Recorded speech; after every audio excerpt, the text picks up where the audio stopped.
salita lamang po ang ating laging sinasabi.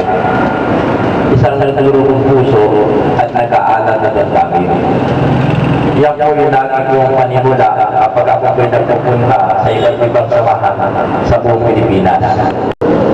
Alam po natin, kapag pumupunta tayo sa iba't ibang ahensya ng pamahalaan, nakakababa po ng pagtingin ng alay na transport sector. Lalo na po kapag nag-driver at operator ang nalaman nilang pumupunta sa kanilang ahensya.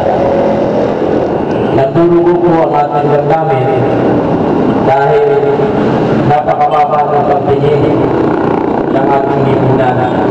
Pag nakita ang driver at sinasabi napakababa, para bang ang tingin nila, tayo ang pinakasalbahe, tayo ang mga walang nagkakasalahan ng mga pananalita na hindi maganda na hindi sa atin. Huwag po tayo masyadong nagdaraman ng ating nag-aalap, panahon na para ipaglaban ang ating karapatan. Ipaglaban ang ating tinatawag na kabuhayan. Ipaglaban at ipakita ang ating kahalagahan bilang alay ng transport sector. Dapat napapakita natin yan at madama ng lipunan at ng ating pamahalaan. Yan po ang kailangan na ipairaw natin at maiparating sa ating mga kaisipan. Yan po yung dating layunin ng PCDO Acto. Ang PCDO Acto po ay panahon pa ng Marshall. Si Diaphragm Menuda po bago naging presidente ng national ng PCDO Acto.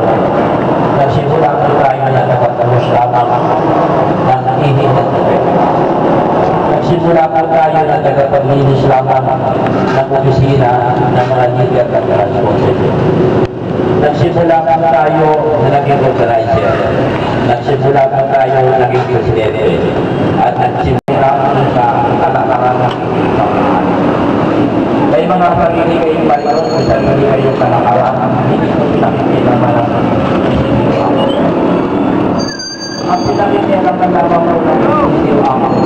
Pagpagkakakita malang po yung pamamahay. Bawa po natin na inakami na yun sa pamamahay na yung pamamahay na yung pamamahay.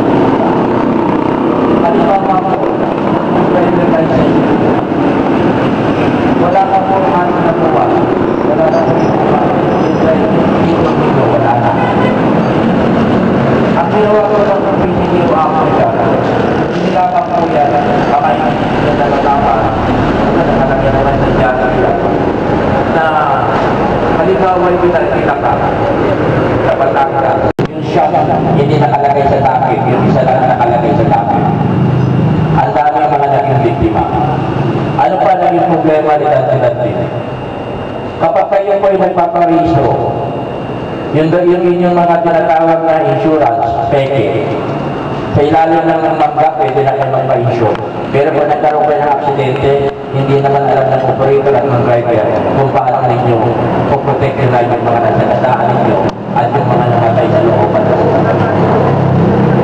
Kumagana po ang mga sindikato ng mga mixer, mga peke. Sa araw na-strike, hindi nila pwede mag-driving station ng validity. Wala ka ng linya. Sinairan na yan. Pangalawa, yung operator sila ng dati, tinatanggal. Pangatlo, bayan ka tayo na nagmamasahe. Bayan sila na. Pero papamuni ka pa. Samantalang sila ay magpapula ka. Dahil nagtagal na lang magawa ng tanggal. Diba po? Yung mga finite penalty, nauso sa kanyang libo-libo ang finite penalty, double-double ang binabayaran natin. Nagbabayad na tayo ng PIA na sinisingil doon sa LTFRB, kinukunan pa tayo ng bayad nila ng PIA. Kaya double-double yung bayad natin, libo-libo yung binabayad natin. Yan po yung mga naging problema. Yung pagkakain natin na expression ng validity, halos mapulok yung papele. Tapos tayo hindi na tayo magpapasok sa looban ng LTFRB hanggang sa security guard tayo nalaman. Di ba po nangyari sa atin yun? Yan po yung mga naging problema. Anong ginawa niya guys ng Menuda ng PCDO Acto? Yan ay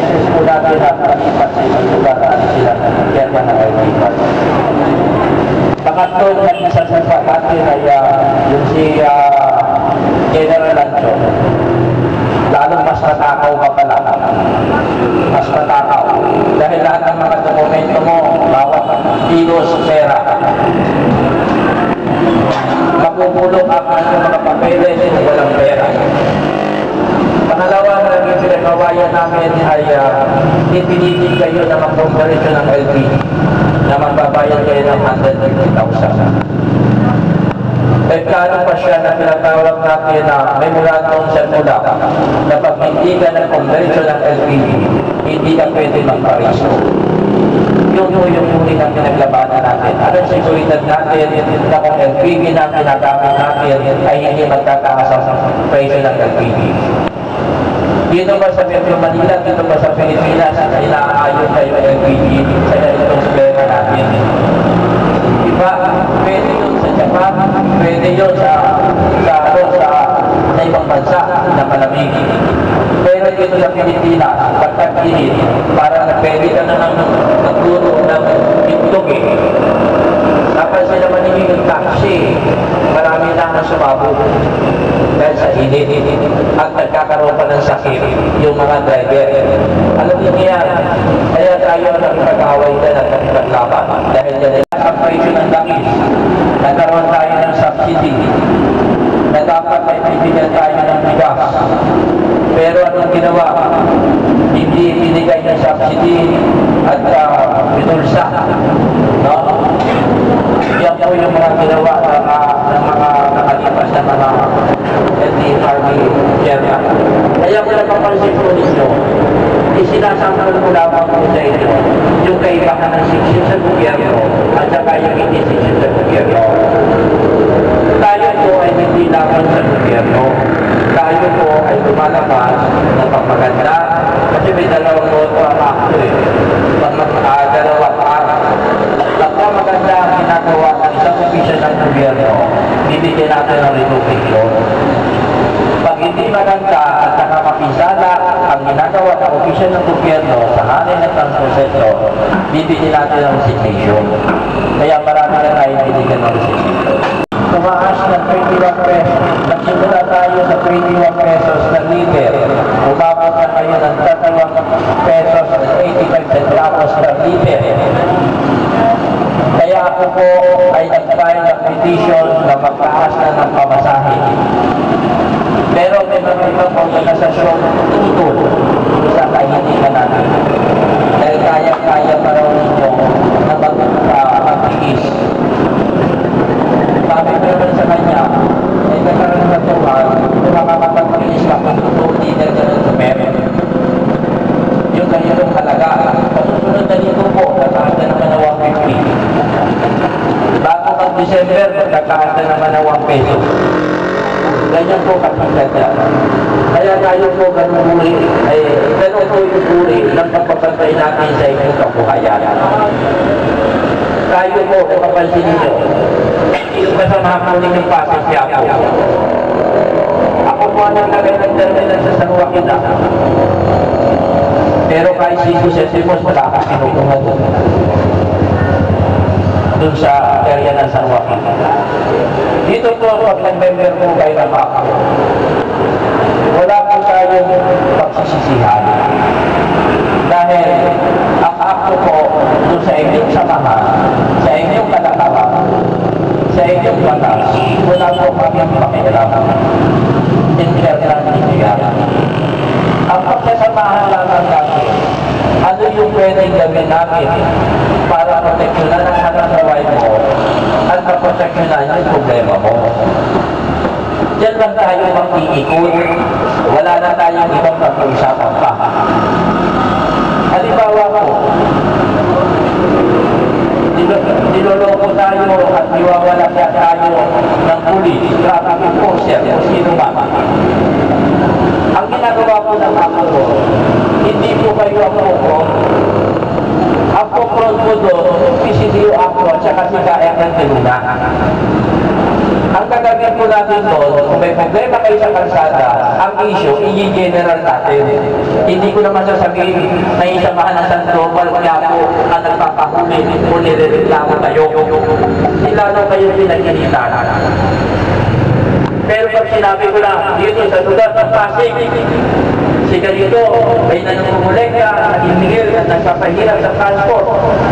O, ito sinabi ko nyo. Kaya sabi namin remember dito sa Pasig. Hindi kayo na kaituhan doon sa inyong kapuhayan. Kapayanan lang ninyo na ako na lang ng pinigilin. Kasi araw-araw kayo nasa kalsada eh. Hindi pa pwede ito na para magpapagpatakas tayo dahil paglaban mo yung karapatan mo, pero pag hindi na tayo nakalaban ng 2 araw, umiiyak na yung asawa ko dahil wala kang madedelo ka, anak mo, mawawala yung prinsipyo tapos dyan. Tayo mo, natin natawag sa karapatan sa Pilipinas, para sa dito, yung member yung libre, yung ID ko ay wala ko lang. Ang kanta na naniniwag ka, kasi ba yung naniniwag ko ay nasisilip. Ang masakit doon, yung nagpunta muna ako sa inyo, na wala kapag katawaan, hindi yata naglalagay, pinusasa, inilagay sa looban ng sasakyan, kinulong. Kung hindi ko kilala, may nag-text sa akin, kaya friend, ako po yung driver dito, ganito. Eh, hindi ko naman alam kung sino nag-text, di ba? O, pinunta ko lang dito, pinalakas ko. Hindi, may mga gano'n tayo pagkakataon, pero hindi ako may obligasyon sa inyo. Pwede tayo magsama. Ino-offer ko lamang yung sarili ko na gusto yun, para alam ninyo yung kaya kong ibigay sa inyo. Di ba po? Kung may mga problema na yung dokumento sa LTFRB, noong araw, security guard lang kayo, di ba? O kayo, nakakapasa na kayo doon, wala hindi na maaangat ang security guard sa LTFRB. Kung may kaya kong dilunan. Dahil kung hindi ko nilaban yun, mananatili pag-aaral ng mga security guard, di ba? Naaalala, tama yung ginagawa nila. Subukan ninyo na sabihin nila, kayo ay member ng action, PCD yung action sa LTFRB. Kaya, kung minsan may makaryoso pa eh, paano ka nabubuhay ka eh, Fred? Ito ba yung dating ng isip sa'yo? Dapat ang iniisip mo na, eh, puro pera-pera lang naman si Kaya, Fred. Diba? Kaya paano ba ng mga paninira sa akin eh? May nagsalita pa mga kumakalat dito eh. Ako na itumita ng 40 milyon. Diba? Parang ka doon. Ay sabi ko, patayang katuan yun. Sino ba na ng-official ng gobyerno magbibigay sa akin ng 40 milyon? Wala ka ulit ang violation mo. Revoke ang lisensya mo. Baka magulat ka doon, ganyan ipinunto na yun. Kaya kami nagwala noon. O, kaninong beneficio? Kabuhayan na nilang pinaalis. Sino ang lumaban mo? Diba? Metro Manila. Ang sumama lamang doon sa ano ay mga 35% sa strike. Pero yung Region 1 at Region 2, parilisado. Diba? Tinumulan namin sa Cebu, sa Davao, Bacolod. Hindi, ang masakit yan, baka magbudaga kayo, isa-isa kayong minuhuli. Hindi naman kayo sabay-sabay naman huhulihin eh. Bingo-bingo yan eh. Pakilala ko sa mga laman ng mga kasabihan. Paano po si Gaya pinapakatatag pa kayo? Anong napakatatag po kayo? Napakatatag niyo po ang ngayon. Ganyan hindi kayo kumukuha ng matagal na po ako gano'n at pinagpala po ako ng Diyos dahil nakapag-asawa po ako na may kaya sa buhay. Pinagpala po ako ng Diyos na may sarili ko kami pamamahay at pinagpala rin ako ng Diyos na kami po ay may dumarating na galing po sa ibang bansa. Kaya, hindi ka naman siya kukuha ko sa inyo, alam ka naman walang-wala kayo, di ba? Papalanda po ako dahil nakapag-asawa ako na may kaya sa buhay. Pero kung maasahan ko lamang po kayo, ay 100% yung piso po nakatinigay sa piso. Di ba? Ang pinakamahirap na magkaisa. Dahil tayo dito, marunong eh. Nagagaling tayo lahat dito eh. Di ba, karanasan ko yan pare? Di ba? Pero nasisiyahan ako dahil sa San Joaquin, naayos mo na. Pero pag naayos mo yung San Tropal, na malapit sa palengke, palengke, magaling na akong leader. Di ba nga rin? Dahil nakita natin yung pagkakaisa natin. Ang kahapon ko lang, pag nagkwento kayo sa akin, pag may nare-reklamo kayo, kailangan